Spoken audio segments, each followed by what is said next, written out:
All right, we have a new episode of Meet the Napa Poodle Pointer Alliance Breeder. And this week we have Mark Olcott, Hello. now the judge, exceptionally well accomplished handler and breeder. How you doing? I'm doing great. As I reflect back, like it's been quite a run. I don't know if I ever told you this, but how I first got into this, actually, my wife bid on like a charity hunt for my birthday way back in the day, and we went out. We had a great time. I would kind of interested in getting into upland hunting anyway, and then I was talking to my brother-in-law about getting a short hair or something, and he was like, "Boy, you really should take a look at these poodle pointers. They're great dogs."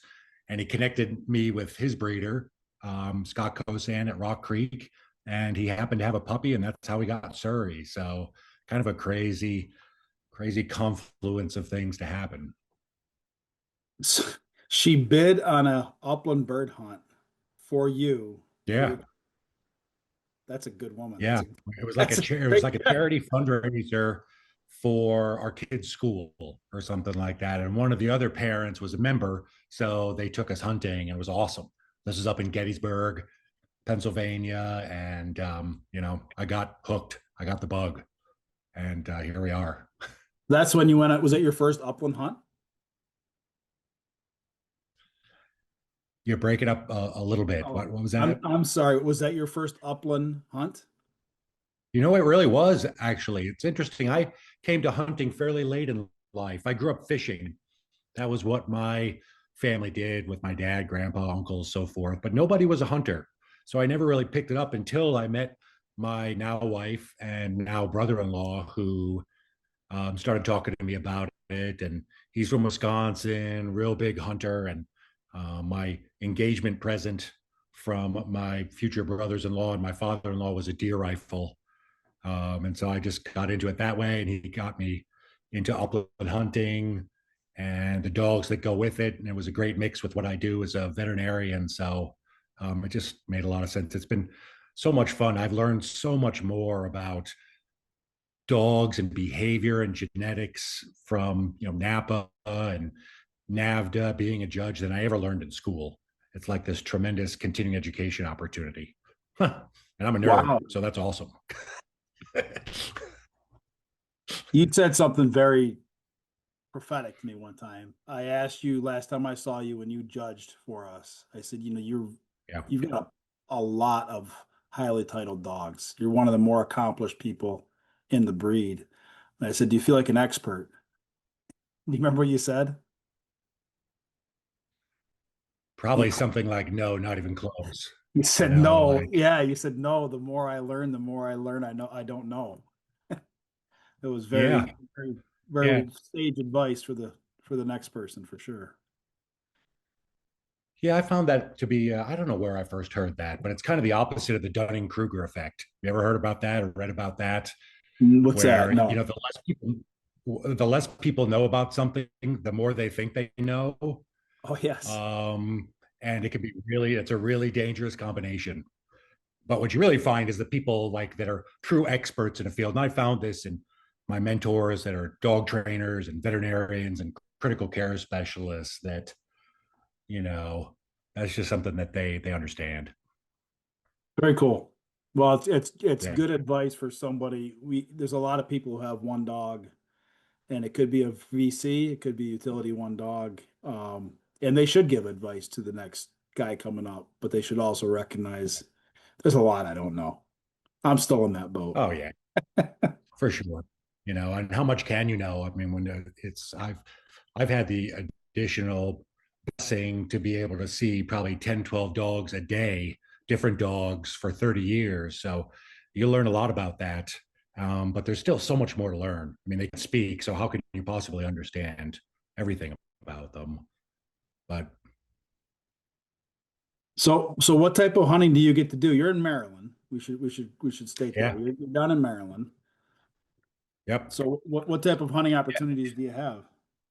The last few years, I've been fortunate to fall in with a group of guys that have been hunting a lot longer than I have. And, they go out west. So I've been out to Montana and North Dakota hunting wild birds, which is tremendous. I did it for the first time a couple of years ago. We're doing it again this October, and it was such a different experience. I was just walking around like a kid in the candy shop, like, holy cow, this is awesome.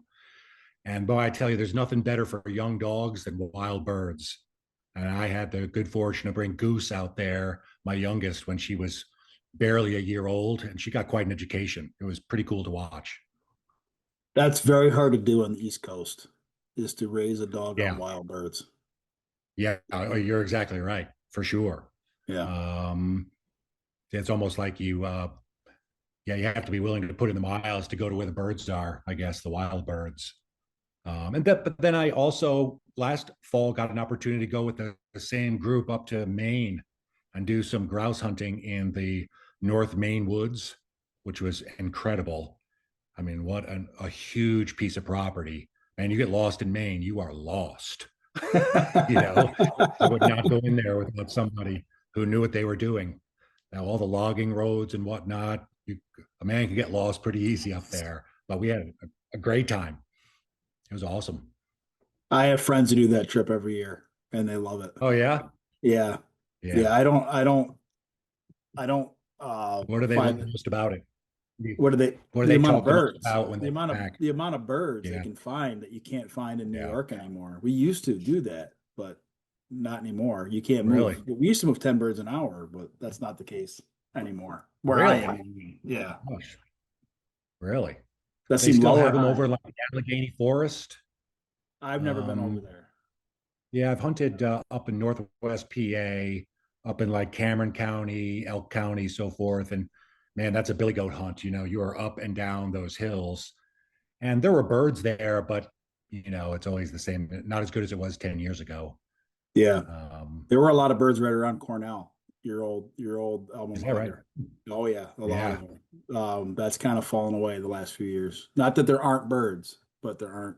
yeah. Yeah, Like there aren't that um, many. and up at the Finger Lakes National Forest. That's pretty cool. I don't know if that's kind of the area you're talking about, but it's crazy how it has changed in not very long time. Yeah, 10 years. yeah, yeah. But you do come through and do some duck hunting, don't you? You went up to up by the St. I did. Lawrence a year ago or so. I did. Yeah, with a few friends. That was great up there. I want to come up. I keep telling you this. We got to get together sometime, maybe this winter or something. You're just like 5 hours up the road. Probably three turns. And I love duck hunting. That's probably boy, I tell you, that might be my favorite kind of bird hunting. And I don't get to do it nearly enough.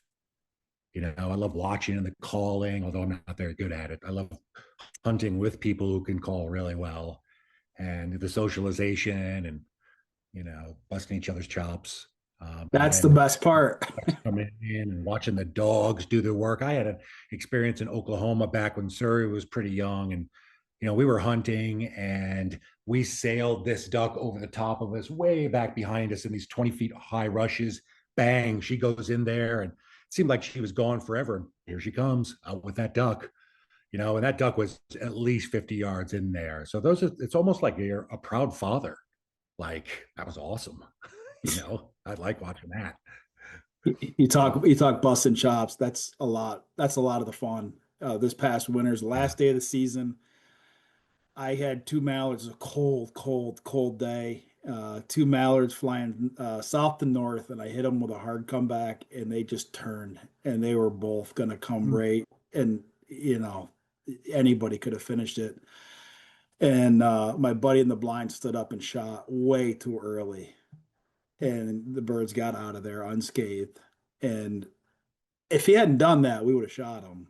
But the fact that he did Mm-hmm. do that means for the rest of my life, I get to pick on him about For doing that. sure. It was a much For better sure. start. That's low hanging fruit. Of course you're gonna do that. Yeah, all my friends and I that hunt, that's a constant theme through the busting chops, like you can't shoot, you can't, all those sorts of things. That's like the worst insult you can give somebody. And when somebody gives you an opportunity like that, for sure you're gonna take advantage of it. Well, if you come up this year, we'll have to watch the season dates. We open early, and then for a large portion of what would normally be the season, we're closed. But if I can get you up here, you'll have fun, Oh, I'd and love to. you'll get Yeah, birds, and you'll get your chops yeah, busted. I bet. You're far, yeah, good. The trifecta. So you're far enough north, over in Oklahoma, where my wife is from, and where I've done a fair bit of duck hunting. They back in the day, back in the 70s and 80s, when my wife was growing up, she said on some of these ponds you could almost walk across the pond on the tops of ducks. And their theory is that the changing of the peanut subsidies shifted the flyway enough that they still have some ducks, but nothing like it used to be. But then the last couple of years, man, it just seems like they hang up in Illinois. They never make it that far south. I don't know if it's just not getting cold enough, or do you see that People, where you guys people in hunt? North Carolina, they'll tell you the same thing. Is that right? They just My have buddies ducks in North down there. Carolina complain the birds aren't what they used to be. I see. I mean, last year was my best year ever. We had plenty of birds. Okay. Um, we went through a dry spell a few years ago, but we're doing good. So this is a wet year. Hopefully it'll be a good year. I hear Yeah. tell the same thing's true of Canada geese too. Like the Chesapeake used to be an unbelievable hunting spot for Canada's, and now like whether it's the weather or a lot of them got shot. They never make it down past A lot of them New live in the Jersey and Walmart parking lot in Syracuse, New York, year round. right, where they're safe as babies. Yeah, exactly. Do you do much goose hunting? Mostly duck hunting, or I shoot ducks while I hunt. I shoot geese while I hunt ducks when there you goose go. is open. Okay, They make the migratory season very short, and the limits are pretty. It's going to be a one bird limit this year. Nobody's going to hunt geese. want to be as Um, what it's been American. Yep. yeah, one is just no one's going to do that. But they've made it challenging to shoot a goose with the season dates. But if the opportunity arises, I do. I have no problem. Okay. It tastes good. So, Yeah. yeah. So how many dogs do you have now at home? And I have a proper pack. We have five in this house right now. From Surrey, who is 12, down to Goose, who's about two. And, that's interesting too. Just watching all the different dynamics between all of them. And it's like an education every day with these guys. But yeah, I've got five right now. I bred Surrey three times, and we kept a female from the first of those three litters. And then we bred one of Surrey's puppies, Jolene, to another of Bob Ferris's dogs, and that's how we got Goose. So that's now we've got five, and it's a house full. How many do you have? I'm down. In my actual house, I lost two dogs last year, so I was down to Oh man, one. I'm sorry to And hear now that. I kept the puppy, so I've got two in my house, and then I've got a couple others placed with good friends of mine. Oh great, Um, we're close. yeah, a five would be a bit much for me to have in the Yeah, house. it is. It's a lot. Yeah, Uh, we found that tipping point. My wife and I, are often like, "It's just too many dogs. It's too many yeah, dogs." I'm good with three. We've done four dogs, and I can handle four. Three is about where I want to be. Yeah, I think you're right. As long as Yep. they're all healthy, as long as at least one of them is healthy and in their prime, I'll be okay. The issue is when you Yeah, stack them which is too easier close, said then than done. you have two young dogs. That means you have two geriatric dogs at some point. Yeah.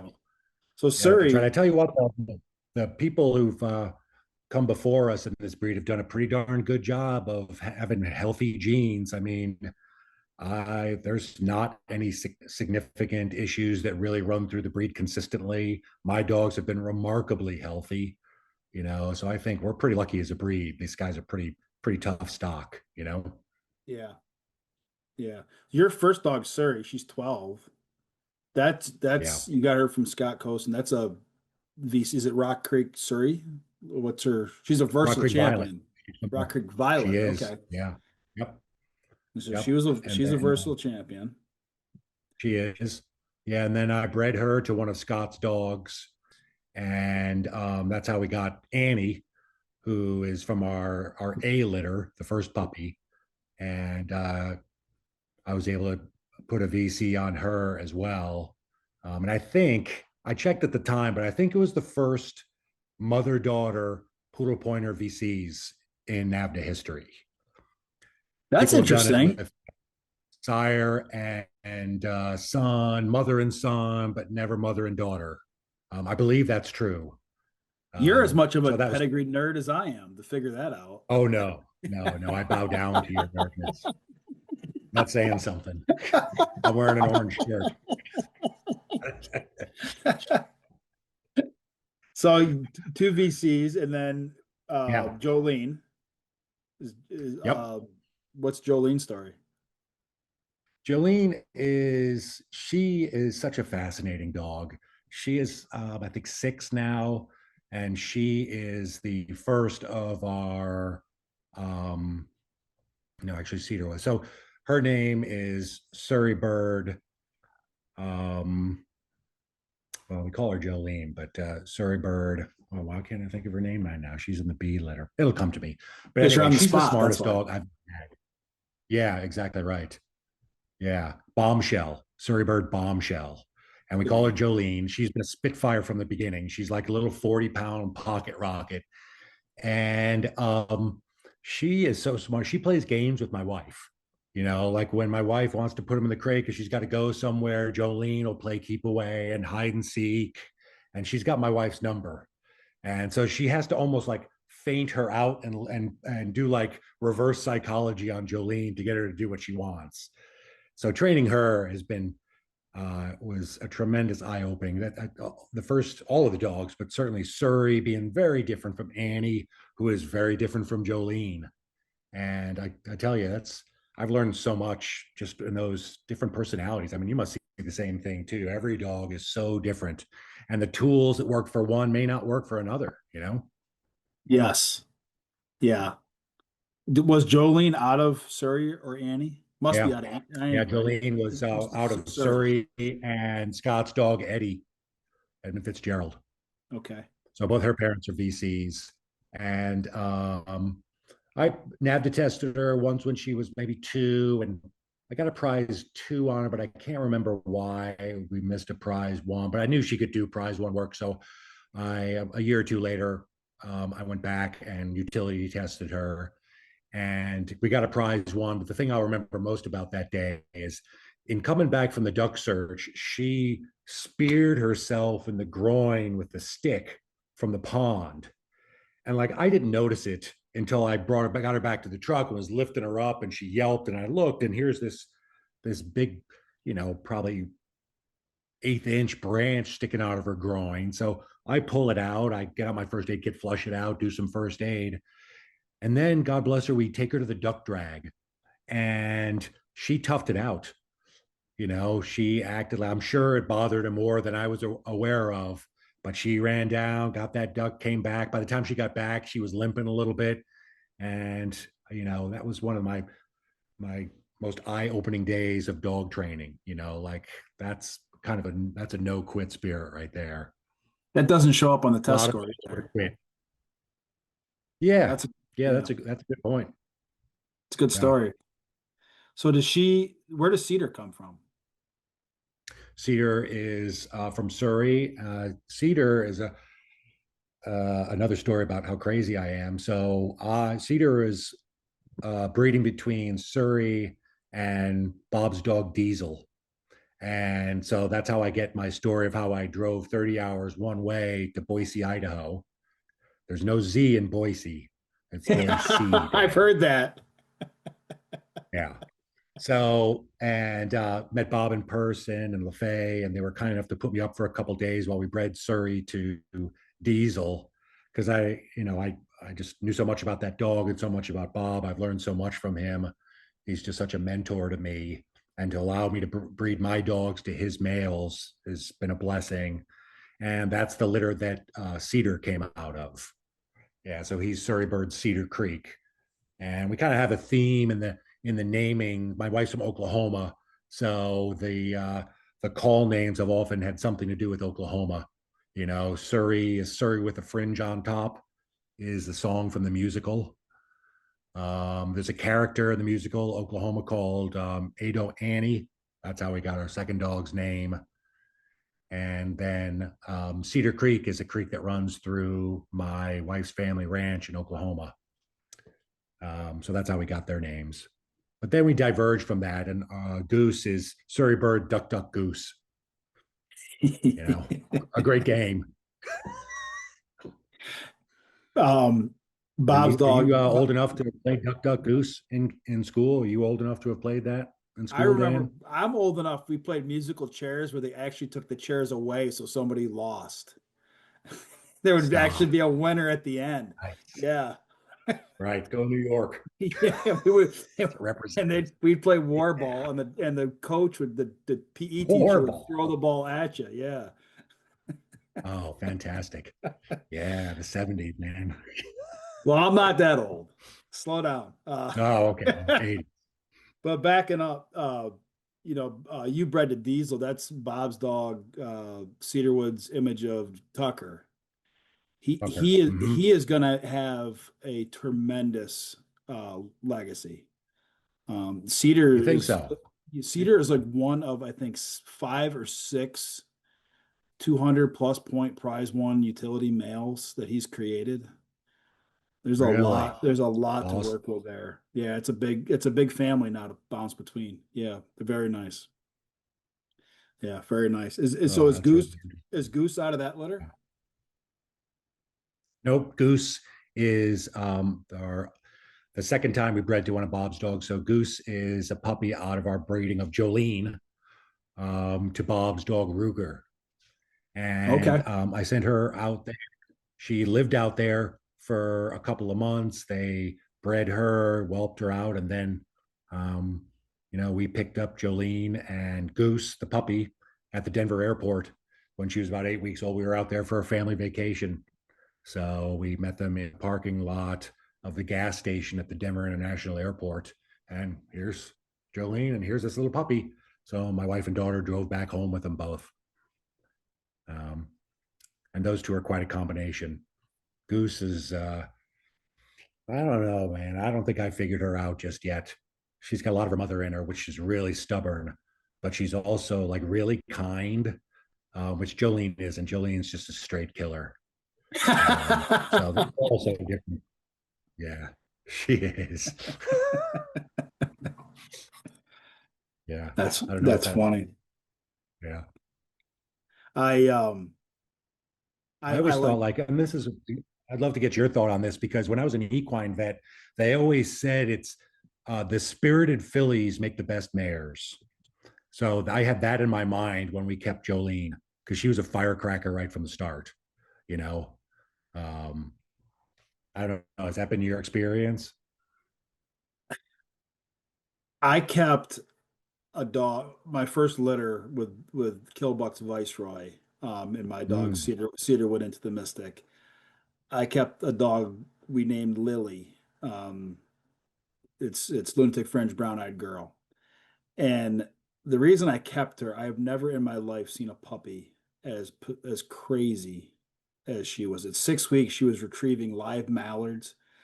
Um, Wow. Not a big dog as a puppy. She's a big dog now, but the biggest bully you've ever seen.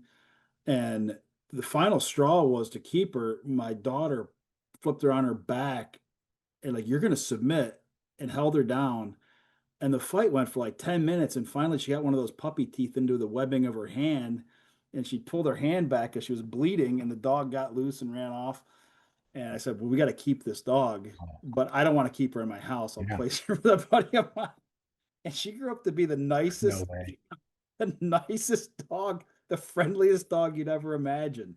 So I don't know if it always holds true or not. I do know there is a theory that the more assertive females make better. They've had better puppies, Yeah. but and most Yeah. of what we do, we work in theory. Yeah. No, that's exactly right. It's a challenge we have in veterinary medicine too, just small numbers. It's hard to derive a lot of statistical significance from small numbers, but and Yeah, Viceroy, that's a legendary dog right there. We tried to breed to him as well, and Bill's just such a wonderful gentleman. Have you spent much time talking with him or interacting with Bill? I'll tell you Bill Athens story. 2002 or so, I started talking.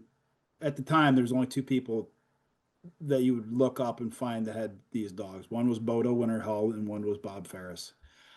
And I decided I was going to get a dog from Bob Ferris. Um, And he goes, "That's fine, but I would like you to call this gentleman and talk to him." It was Bill Athens. And I had a very nice conversation with Bill. And he must have asked for my address because a few weeks later in the mail came this big pamphlet, like this big packet all taped up. It was every magazine article ever written about a poodle pointer that he had No photocopied way. and sent to me. Yeah. Wow. Um, just a What a wonderful guy. treasure. Yeah, and he knew I wasn't going to buy a dog from him because I was getting a dog from Bob at the time. Yeah. Um, and I was very happy breeding the Viceroy. Bill is a very gracious man. So yeah, I haven't talked to him in I a had a little bit. similar story, similar experience with Bob. When we first got started talking, the topic of the book Snakefoot came up and L. Hugh Kennels. And, I was looking for a copy. There's like hen's teeth. And if you can find one, they're $500-$600. And Bob was kind enough to FedEx me his copy.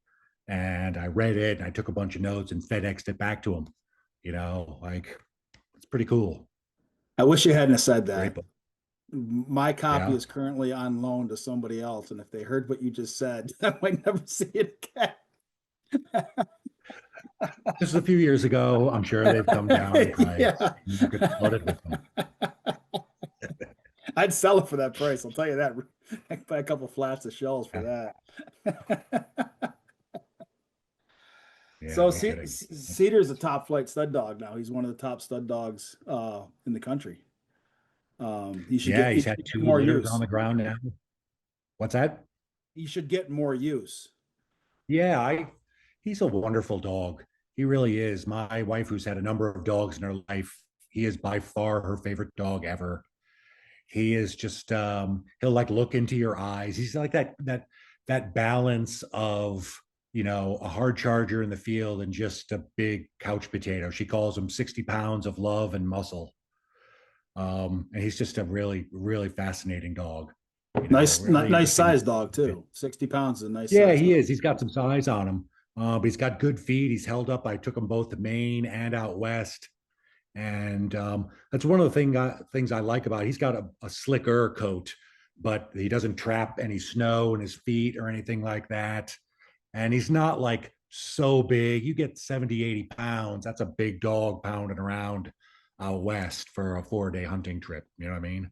So The only thing I Surrey's have like found, 5 pounds. the only thing I have found that extra weight helps for is to stay warm when it's, below zero waterfowling in the Oh, water. duck for sure. Totally. But, The opposite is true. Yeah. Yep. I at one point in my life I was quite heavier than I am now, and I stayed warm a lot longer, it seemed like. Um, but you don't need a big dog to retrieve big birds. That cedarwood dog, Gypsy into the Mystic, she retrieved swans. She was like 55 pounds.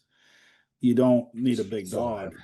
Yeah. North Carolina, Right. legal swans, legal ones. Of course. But Of not course. New York Yes. swans. They frown upon that here. But the point is, you don't need a big dog. I like a smaller dog personally. Yeah, they bleed heat more efficiently. I mean, they really are. There's probably like this tipping point of a perfect size body mass. Um, but I think it's probably right in that weight range, 50, 60, something like that. I mean, look at sled dogs. That's a different climate altogether, but they're not 90 Hmm. pounds. You No, know, I'm always fascinated by how little they look like Siberian Huskies. They just look like these random dogs that can run forever.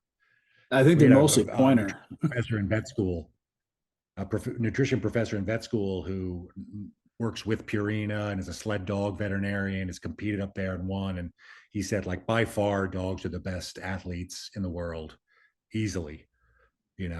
Their ability to do, like, he had some comparison for the Iditarod, and it was basically like, could you do a marathon a day for 28 days or something, is the equivalent to what these dogs do. But interestingly, when you're competing at that level and they burn that many calories, they're almost feeding them almost butter. Dogs can actually metabolize fats pretty easily, especially when they're used to it. So to get that many, 2, 3, 4,000 calories in these 45-pound dogs, the only way to do it is just super nutrient dense. It looked like lard, Hmm. you know, fish That chopped makes up in it or something like that that. makes Yeah, sense. yeah. basically keto diet for dogs. Yeah, Keto right. diet for canine Yeah, athletes. Yeah. Yeah. that's So, something you should check out. If you haven't seen Arlie, his name is Arlie Reynolds. If anybody hasn't seen his brief video on the use of maltodextrin in hunting dogs and how there's a window of opportunity within 30 minutes of the end of exercise for the canine muscle cell to ingest glucose forms, but it has to be in a kind of a simple form. So I've used maltodextrin on all of my multi-day hunts for the past several years, and they hold up. It's a great way to recharge them, but there's a timeliness to it. Like you can't mhm. give it to them 2 hours later. So I'd be giving them food and some of this maltodextrin powder in the truck on our ride back to the home. But that video, if you just search Arlie Reynolds, ARLEIGH, maltodextrin, Purina, I'm sure you'll find it. But that's a real good, and he gives you doses and everything like that. And Arlie's a great guy. I will look that up. Simple syrup wouldn't work. Yeah. It probably would. Yeah, there's still pretty simple sugars. I just don't know if you can get the calorie density into Hmm. them. That's a good question. Yeah. Hmm. Interesting. You use that? So do you use that? Give them a shot of syrup on their food on the way back, or No, not religiously. The hardest thing my yeah, dogs do is not running. It's sitting still when it's cold, when they're wet. Um, yeah, Sitting, you go in the water and you come out and it's 0 and you're sitting there for who knows how long. When you go back in the water, you probably warm up at those temperatures. So yeah, that's the hardest thing. That's the hardest thing for my dogs. And then I want to get them back in, get them yeah. warm. Any And they sleep. They any sleep tips that you as soon as you found? get How done. do you address that? Is there anything you could do? Is there any? I mean, other than the obviously those you know blinds for dogs, is there anything that works to keep them warm? I vest all my dogs, Hmm. Like almost, neoprene, like a yeah, in the orange. water, Yeah. Okay. almost like as much for protection as for warmth, but they are warm. But like Yeah. even early season, if we're hunting beaver swamps, because I've seen a dog get impaled, and I don't want Mm. that. So I do that. That helps, I think. But I think most of it is just what's between their ears, and some of them have it, and some of them don't. Yeah. Yep. And it's That's a kind of good the same as point. heat. Kind of the same as heat. Some of them handle heat, and some of them don't. Yeah. And some of them, mental toughness. I'm sure like Navy SEALs would probably tell you the same thing. It's all mental. Yeah. They don't like cold water either, but it Nobody doesn't likes matter. cold water. No. Right. So have you had any litters this year? No, but we're thinking about breeding goose here this next litter. I've been building toward this combination for several years. Um, and it'll have Bob's dog Tucker on both the top and the bottom of the pedigree. So we're looking forward to seeing how that will work, blending Goose's personality and Cedar's. But another thing that I've experienced that I wouldn't have known as a veterinarian, but when they live together, um, very often it's very difficult to breed them together. You know, like Hmm. they're like distantly enough related. It's more just like when they're familiar enough with each other. When it comes down time to it, like the male or the female, someone will get hinky. And the veterinarian I work with, who's been doing reproduction for 30 years, she said, "Yeah, that's typically what happens. If you have a sire and a dam that sort of live together or spend enough time with each other, you should probably count on a side by side insemination or something like that, because a natural breeding may not work." I don't know if you've seen that or not, but apparently it does happen. I have had awful luck with natural breeding. Everybody else shows up on day 10 and the dogs breed. That just hasn't been my my luck. And most of the stud dogs I'm using are located on the far side of the world, far side of the country anyway. So I use Right. Cornell. I just use Cornell. So it's a pretty simple process. Yeah. To have you have it sent There's in no or do a magic. side by side or do a side by side. Yeah. It's pretty simple. So I would prefer to do that. Um, Yeah, that's how we got Annie's litter. Our first litter from Surrey, we did AI from one of Scott's dogs. But after that, I haven't had that great of luck with AI. I mean, the published statistics I think are much higher than the reality. I mean, you'll see published statistics of artificial insemination in dogs working 85% of the time. I'd be surprised if it's 50, I mean, we there's have just a two lot facilities. We going have two on. facilities in New York, one being Cornell and one being unaffiliated, and that claim to specialize in this. And I used that other facility for the first two, and they didn't work. Well, since I've gone to Mm. Cornell, they all work, and everyone I know who goes there, it works. Yeah, I And think that's it. and It's user and error. there and there's I think they have four repro vets there, and one of them's in our NAVTA club. So Oh, I there you have his go. cell Wow. Okay, phone. cool. I could have It'd stuff be sent to crazy his not to house go if there. need be. Yeah, Wow, I precisely. didn't know that, man. Yeah, I drove up to Breed to Viceroy with Annie, drove all the way to Cleveland. And, if I had known that, one of the vets there is a NAVTA member, I would have just driven up to Ithaca instead. That's cool. That Yeah. was another example. Bill told me that Viceroy would not breed naturally, and we tried, and it didn't work. So we took him over to Yeah. Hutchins. Dr. Hutchins was the guy's name. That's where I went.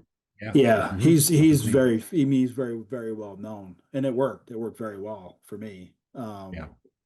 And Vice was obviously happy to be there. He'd been there a time or two. Okay. Love that place. You did have a litter with Cedar, Yeah. at least one, with Ryan's dog, Ryan Bird's dog.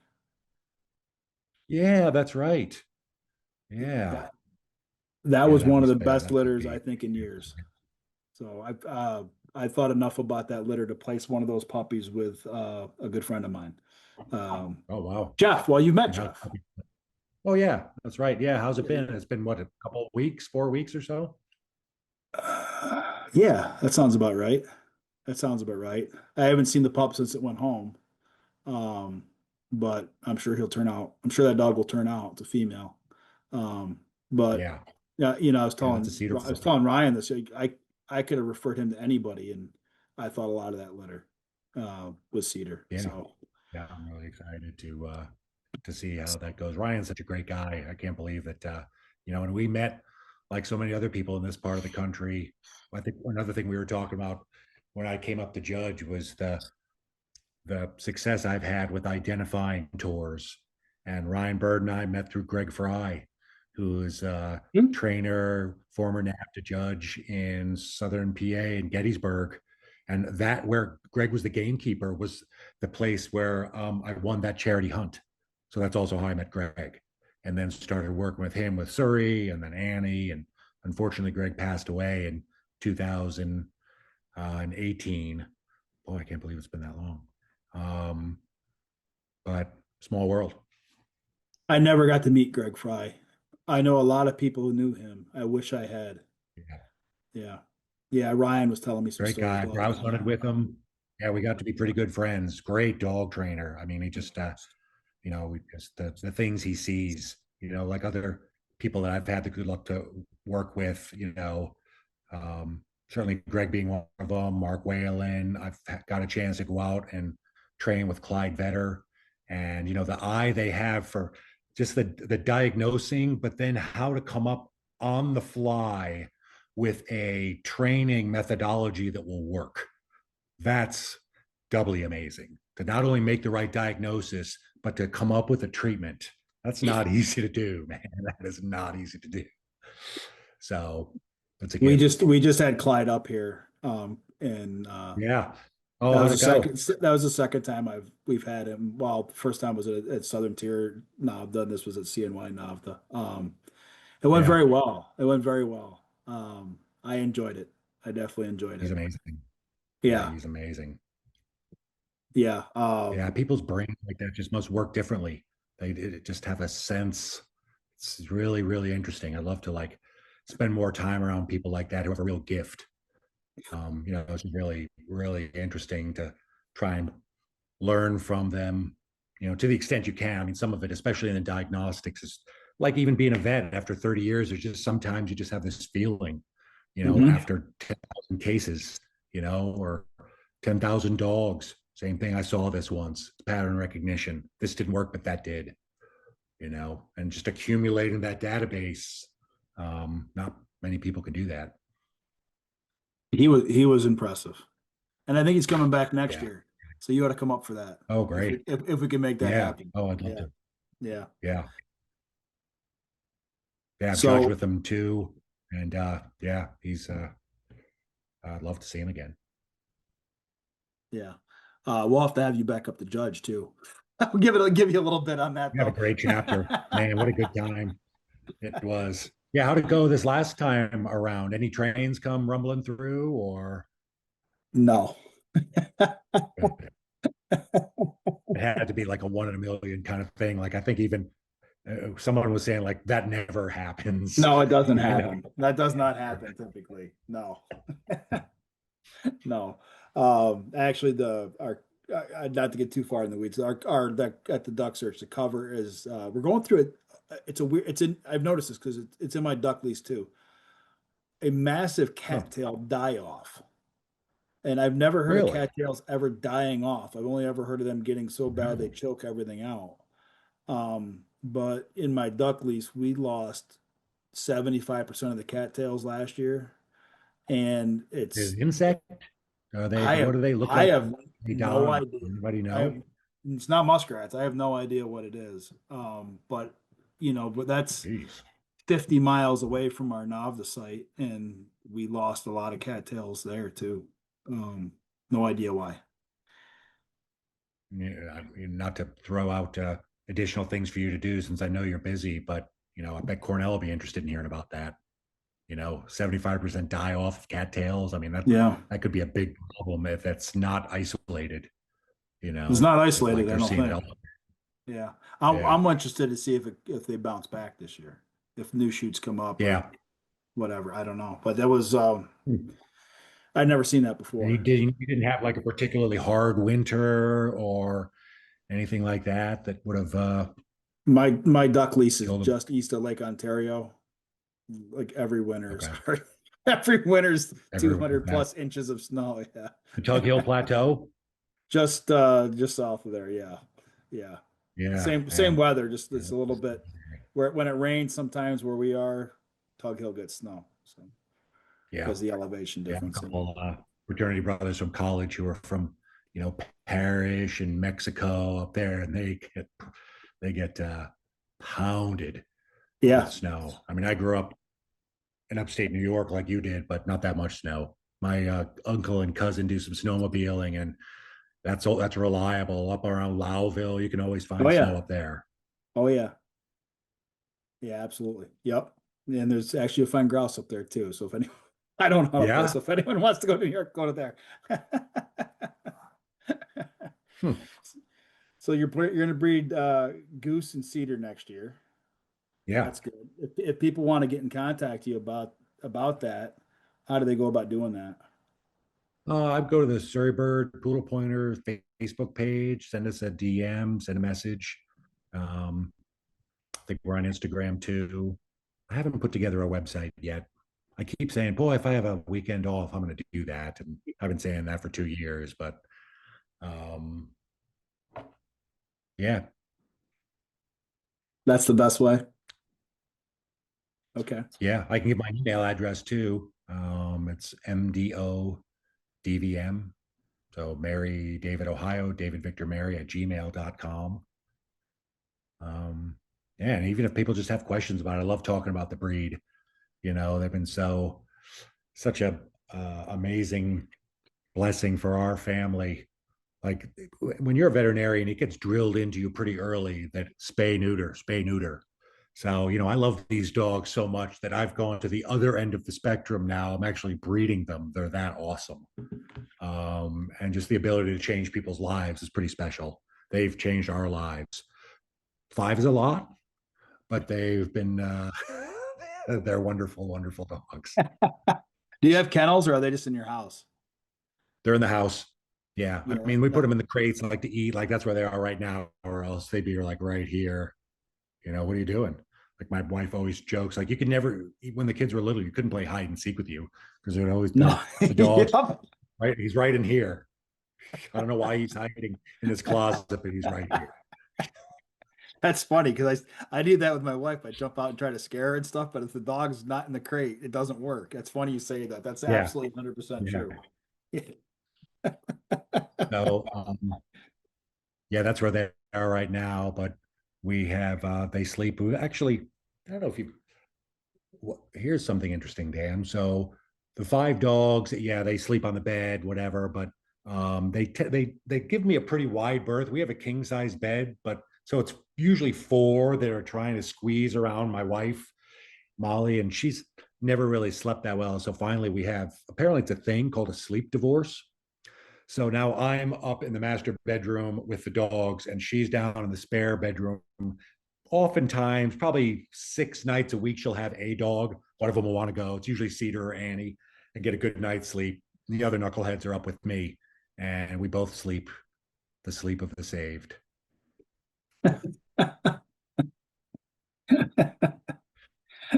Your dogs in bed with you, or are they in kennels at night, or do you house them? No, since I met my now wife, the dogs are banished from being in bed or the couch or anything like that. And they took to it That's surprisingly well. entirely normal.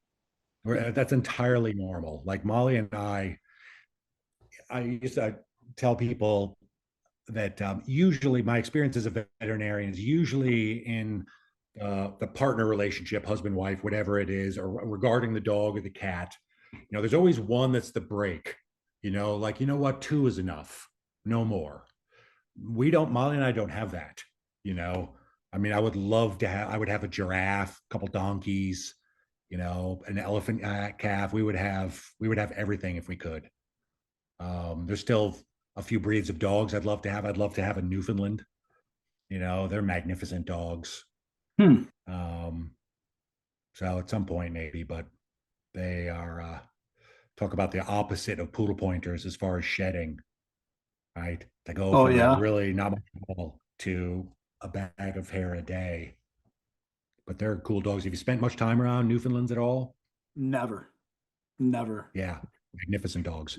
I've seen them Interestingly, from a distance, but that's it.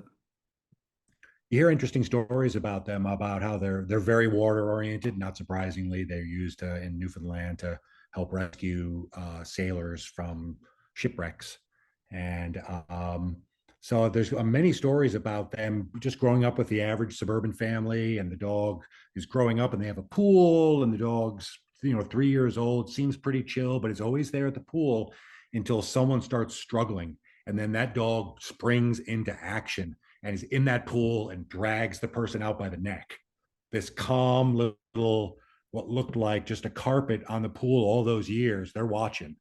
So they're amazing dogs. And I'd like to have one, but Yeah, they're that's very different big from and a very poodle pointer. So last yeah. year, last year walking in my swamp that I swear doesn't have any spots that are over your waders until I stepped in one.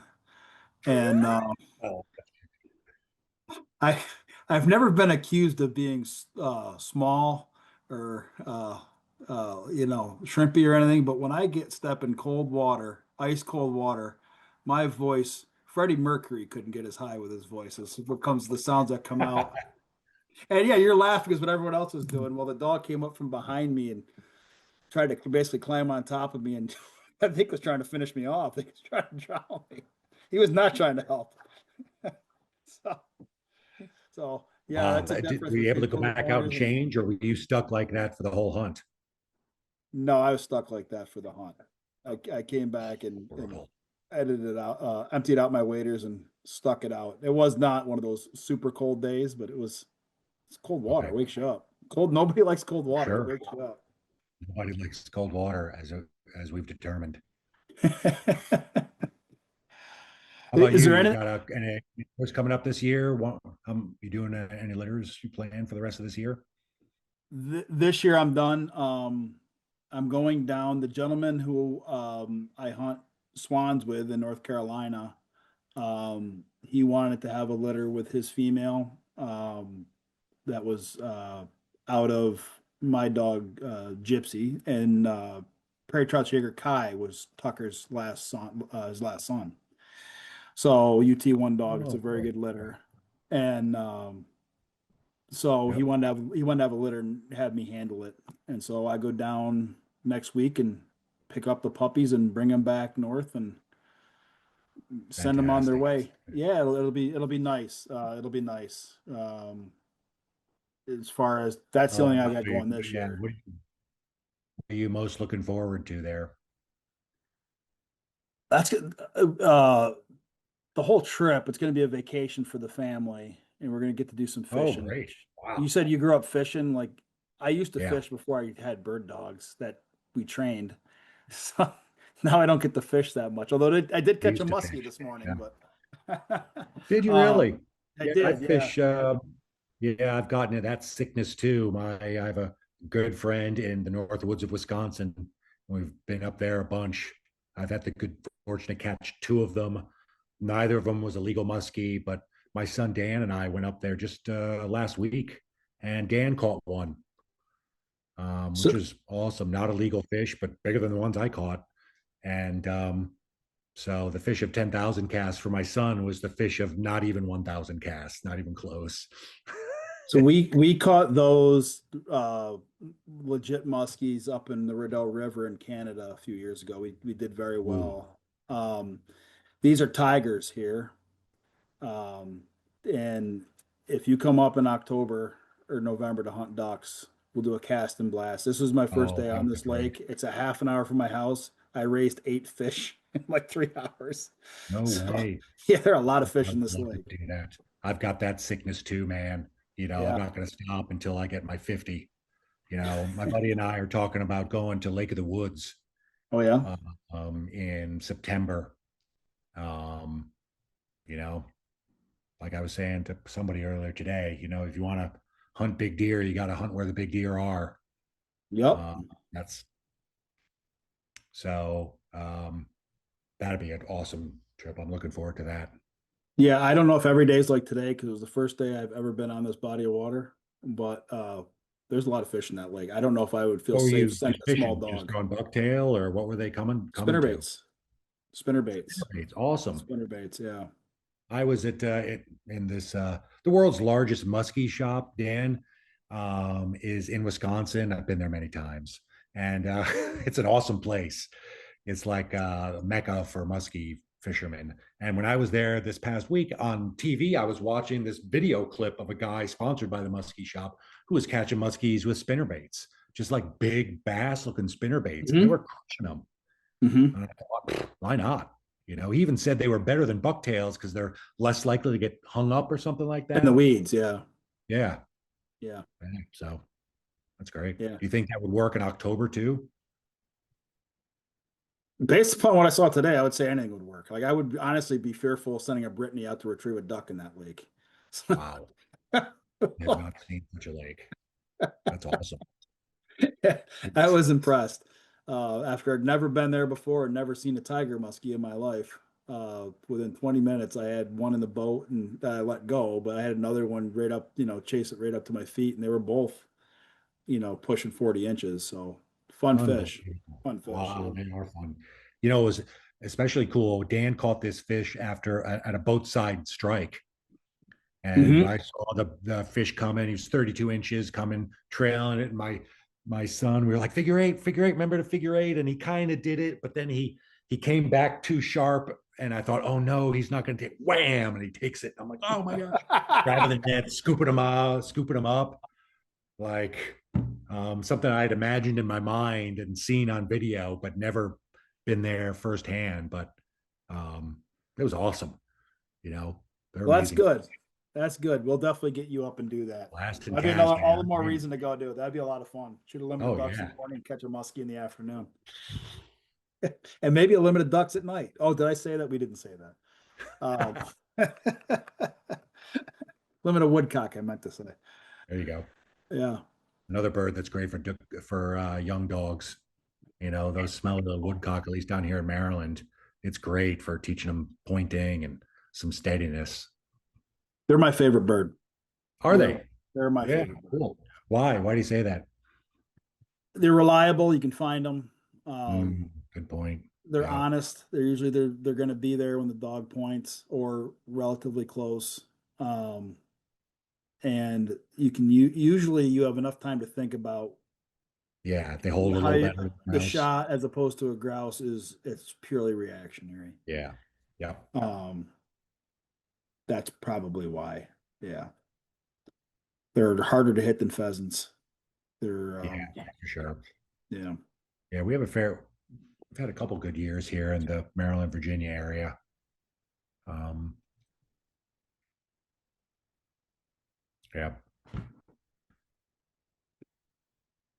So, is there anything else you want to tell people about Surrey bird poodle pointers or yourself?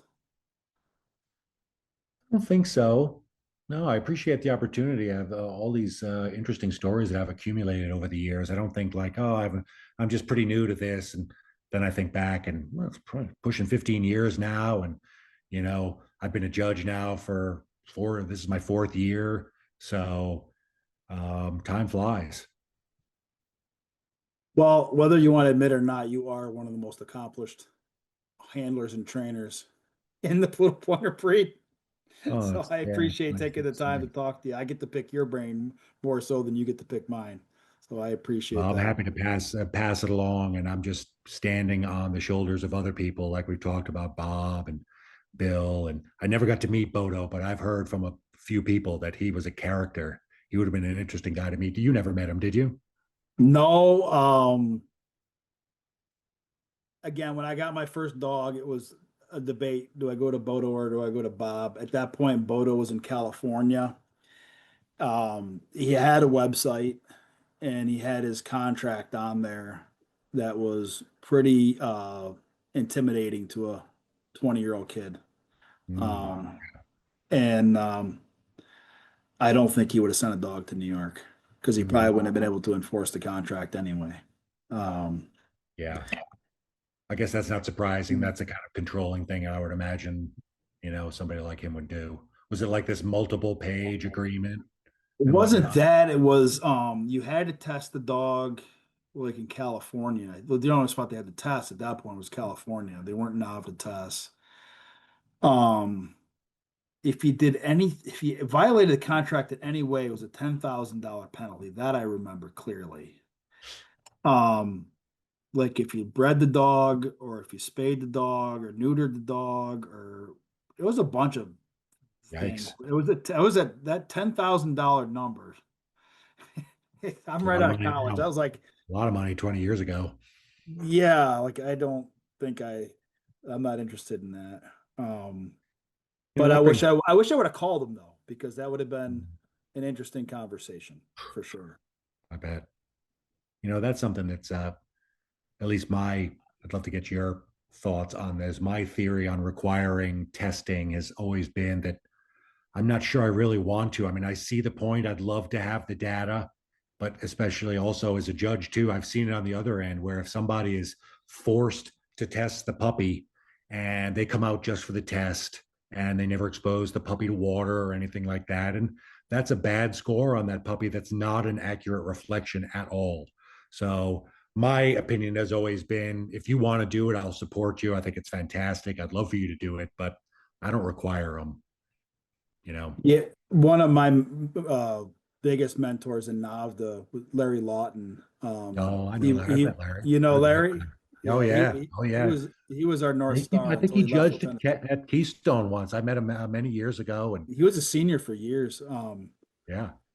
Where's he from? Is it Whitney Point that he's in Correct. Tennessee now? But He's he's in yeah, Tennessee now. Yeah, he left yeah. us to go to And Tennessee. I know Tim Lewis pretty well, and he's one of Larry's proteges and lives up Yep. there too. So Yep. I used to Yep. Tim's drive in right Whitney through Point there. also. Yeah. Yeah. Yep. Larry had Indian Brook short hairs before Tom Swayze. Tom is Oh his really? Oh, I didn't know they're that. related. They're related somehow. I forget exactly how. Oh, But Larry many years ago told me that he would never require anybody to test for the exact reason you said. People would hmm, show up just for the test and they'd bomb and then who looks like the idiot? The breeder. greater. So I Yeah. don't make anybody test. I appreciate when people test. Yeah. And, some of my litters to really be considered for one, I don't need you to tell me you're going to do it, but I would like to have seen, like, I need a pretty good idea that this person's going to follow through and hopefully go to utility, which is what I really like to see. Yeah. But that's a big ask. So no, I don't require that at all. Yeah, maybe someday somebody will get the bug like I did. It's hard to Mhm. say when somebody will pick it up, not only for the hunting, but the breeding and the judging too. Like it just kind of gets in you, especially for a lifelong learner. Um, it's fascinating to me, like just I'm trying to understand more and more canine behavior, even out as a judge too. Like, why are they doing that? That was interesting. Do you see that? You know, and especially with a three judge team, man, we don't miss too much. And and it's really interesting some of the conversations. It's if you're a lifelong learner, or if anybody out there is interested in being an apprentice, call me, email me. We need more judges, and it is a fantastic learning experience. It's really incredible. It makes you a better hunter, makes you a better trainer, breeder, I think, too. Just getting exposed to a lot of different thought processes, meeting guys like Larry, what an opportunity. You don't forget that guy. No. Yeah. The irony is where he is in Tennessee, he's surrounded by poodle pointers. So Is that right? yeah, there's a pile of them down there, I guess. That's So fantastic. Where is he? Is he near Nashville or whereabouts is he? I am not exactly sure. I Yeah, haven't talked to him in quite a while. surrounded by poodle pointers. How bad can it be? Sounds like heaven. That's what's going to happen to me when we log off here and I go let those dogs out of their crates. I'm going to be surrounded by them, getting getting the sniff down. Yeah, I got a puppy that's raising chaos at the moment in her crate. So she stays in the crate at night. The rest of them are free. Art, how old is she? She is 14 weeks. I love that size, that age is Yeah, great. You it's just watch right. them learn. You know, It, it seems like it's right around then that they realize they have a nose and they start to point things they can't see. yeah, good point. Yeah, you're right. So she's Mhm. gonna hopefully run utility or yeah, right. Run natural ability or maybe gun dog in a month, 5 weeks. That's a great test. But she hasn't You know, pointed anything yet, so yeah, she's that's another 14. thing that boy, when that turns on, that really can turn on and then It doesn't stop. Once it's on, it's on. stop. Yeah. Yeah. And I love watching. That's something we've tried to breed for too, as a pretty staunch point, you know, which I think is desire related. So just trying to, I mean, we're always looking for that balance of desire and cooperation, right? The dog of a lifetime that's perfectly balanced like that. So it's a lofty goal. The dogs that people think have high drive usually have low cooperation. That's for sure. And they're not mutually exclusive. You can have the It's tough to dog with find all it. the drive in the world with all the cooperation in the world too. Yeah. Cooperation is by far the most important thing for me. Yeah, I think that's right. Yeah, you can't that's that's so that can't be trained very easily. But if you know what you're doing, you can tamp down on a high desire dog. Because that's what you're looking for, right? To go jump in Lake Ontario in January, Yeah, pretty high desire kind of thing to do. There's a kind lot of of, but dogs that but quit. mine do it because I want them to, not because I'm forcing them to. It's Exactly. Yeah. Yeah, they love you it. know, You're just the ride to the lake, you, you know. my best dogs were all super cooperative, and they were dogs anybody would have been successful with. The people Yeah. they think, well, you must be a good trainer. Look at these scores. Well, anybody anybody would be successful with Yeah. some of them. Yeah. That's a good point. Cedar's been like that for me too. Super cooperative, you know. Surrey's kind of the opposite, super high desire, not as cooperative. We got a 0 in backing the first time we went to the invitational. It's like a different dog came up and she was just taking out birds, stealing point. I'm like, oh my God, are you kidding me? I was that guy, Dan, in 2016 in Iowa. And, but we came back, we requalified down Carolinas and working with Greg Fry, we solved that problem, came back the next year and passed. Um, and she's like that to this day. And then Annie, the next dog, was I don't know about the complete opposite, but very different from her. So different training opportunities. The things that worked for Surrey wouldn't have worked for Annie, and vice versa. Um, back to what we were talking about with our mentors like that, the idea that, if the only tool in your toolbox is a hammer, everything starts looking like a nail. But when you have a lot of tools in your toolbox, you can get a lot of stuff done. Um, so it's been a hell of a ride. They're wonderful, wonderful dogs. It's been a good conversation too. Yeah, I've been, good talking with you. We got to I've get to. We keep talking about doing this hunting trip. Now that you mentioned muskie, man, I'm down. I'll send Yeah, you a picture. I'll send you a sickness. Do picture. it. Oh yeah, man. Do it. I'll send you a picture when we get off. I'll text you a picture of my son's 32 incher. And I'm Uh, not saying I'm an expert at this because this was my first day. yeah, Had a lot of northerns in my life, but this is my me first too, day. man. I love northern fishing. My dad and I grew up fishing Alex Bay. A Uh, Bay, yeah. yeah, up at DeWolf Point. Yep. We'd go up there right after school let out. I have pictures of me burning calculus notes from college, in May of whatever it was, 1988. And we're there going across the bridge to get the license to fish on the Canada side, the Tiller Mount rented Yep. boat out there. They're fun. I love catching northerns. Yeah. Well, I'm not saying I'm an expert at this, but there's a lot of fish in that lake. Copy. So, yeah, so I'm pretty sure we can catch some. Good.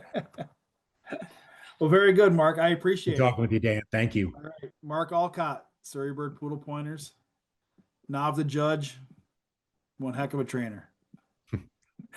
Take care, my friend. Thank you. Bye.